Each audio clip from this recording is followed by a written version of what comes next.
Hello. Do a challenge of how Nyamutooro behaves when she meets Kenzo. Hello. Okay guys, eyo video nsobola ogikola naye neetaaga connection. Obanga oli wa connection awo at least mungumyegumye awo mu comment section, nekirala ne sente zinanzijayo nga bantaddeyo mujja kuziteeka ku line yange.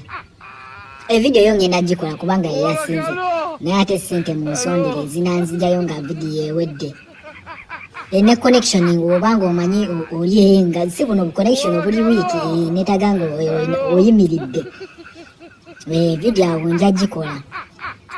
So nja kusoma mu comment ndabe abalina connection n'abalina ku ssente abananzijayo nga bantaddeyo. Vidiyo nja gikola. Eyo yokka bye neetaaga.